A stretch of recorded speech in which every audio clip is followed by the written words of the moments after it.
Hello friend हा बघा. तर मी काल मटकी टाकली होती भिजायला आणि परवा दिवशी टाकली भिजाय आणि काल ठेवली बांधून.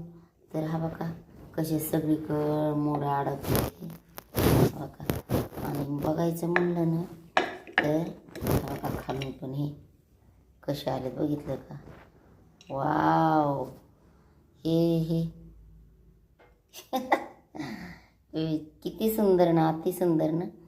आणि हे ह्याच्यामध्ये पण राहिले होते. मला वाटलं की काही खडाबिडा असेल तर मी त्याला मध्ये घेतलं नव्हतं, तरी ते पण त्याच्या आपल्या मनानं ते उकळून आले. तर बघा फ्रेंड किती छान मोड आले.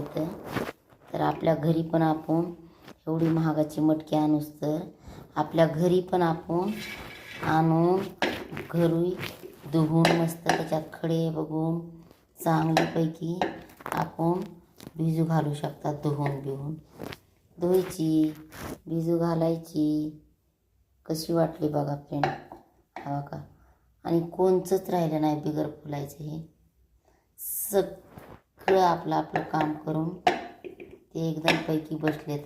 तर आता ह्याला लय असं चांगलं काढावं लागेल कपड्यामधून ह्या, नाहीतर काय होते माहिती आहे ना, सगळे मोड आहेत ना त्याला अडकून बसते. हे असे अडकून बसते. तर असे सगळे काढून घ्यायचे आणि तुम्ही सॅलडमध्ये पण टाकून खाऊ शकतात. अगर तुम्हाला भाजी बनवायची असेल तर भाजी पण बनवू शकतात. तर बघा, तर मी तर आता भाजीच बनवणार आहे. फ्रेंड मी मटकी भिजू घातलेली तर कॉमेंट करून सांगा आणि शेअर देखील करा.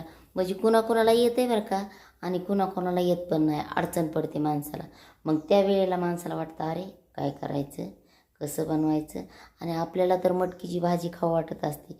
असं नाही की कुणाला नाही खाऊ वाटत म्हणून.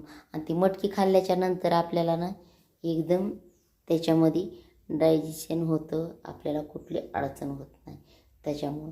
तर चला भेटू आपण असंच दुसऱ्या व्हिडिओमध्ये. तर बाय.